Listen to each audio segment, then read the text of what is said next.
ఒక్కొక్క కాయ సుమారుగా కిలో తూకం అవుతుంది. దీంతో పాటుగా చెరుకు రసాలు పంపిస్తాడు. ట్రక్ నిండా కాయలు పంపిస్తాడు. అన్ని కాయలు కూడా స్పెషల్గా ఉంటుంది, ఒక్కొక్కటి అట్లా. ఐం హ్రీం శ్రీం శ్రీమాత్రే నమః. ఈవేళ పొద్దున్నే తమిళ రామస్వామి, ఆయన పుందు రామస్వామి అంటారు, ఆయన పొద్దున్నే వచ్చారు. ఐసీఎల్లో పనిచేసేవారు, వాళ్ళ భార్యాభర్తలు ఇద్దరు.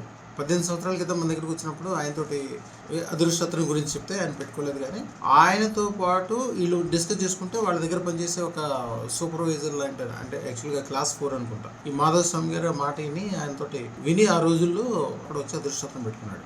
ఆయన పెట్టుకున్నప్పుడు సరే అదృష్టత్రం వీళ్ళు పెట్టుకోలేదు, కానీ ఆయన పెట్టుకున్నాడు. యాక్చువల్గా నూజుడి దగ్గర ఊరు, వాళ్ళ నాన్నగారికి 12 ఎకరాలు మామిడి తోట ఉందంటే నేను ఏం చెప్పానంటే, మీ నాన్నగారికి 12 ఎకరాలు ఉంటే నువ్వు కనీసం 120 ఎకరాలు భూమి కొనాలి.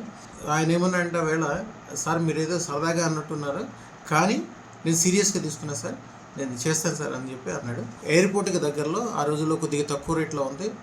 కరెక్ట్గా 128 ఎకరాల ల్యాండ్ తీసుకున్నాడు.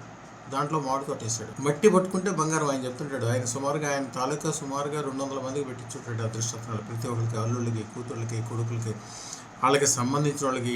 ఇప్పుడు ఆయన పైన పనిచేసే ఆఫీసర్లు ఇద్దరు ఆయన దగ్గర గుమస్తాలుగా పనిచేస్తున్నారు. ఈయన మాత్రం చాలా మంచి పొజిషన్లో ఉన్నాడు. ఇదే నేను చెప్తాను, అదృష్టత్రం నేను ప్రత్యేకంగా గమనిస్తాను, అందరికీ ఎవరికో చెప్తాను. అదృష్టత్రం పెట్టుకున్న వాళ్ళు మీకు తెలవకుండానే మీ కోరికలన్నీ తీయటము, పెద్ద పెద్ద వ్యాపార వ్యవహారాలు సక్సెస్ అవటము, గొప్ప వాళ్ళు అవటం అయిపోతుంది. మామిడికాయలు పంపించిన ప్రతి సంవత్సరం ఒక ట్రక్ నిండా పంపిస్తాడు, సుమారుగా ఒక 5,000 కాయలు. నేను కూడా నా ఫ్రెండ్స్ అందరికీ కూడా దాంట్లో పంపిస్తాను, మా శిష్యులకు పంపిస్తాను, గుడికి పంపిస్తాను. కొన్ని ఆయన పంపించే కాయ కూడా ఒక్కోటి ఈ సైజు కాయ, అన్నీ ఒక్కొక్క కాయ సుమారుగా కిలో తూకం అవుతుంది. దీంతో పాటుగా చెరుకు రసాలు పంపిస్తాడు.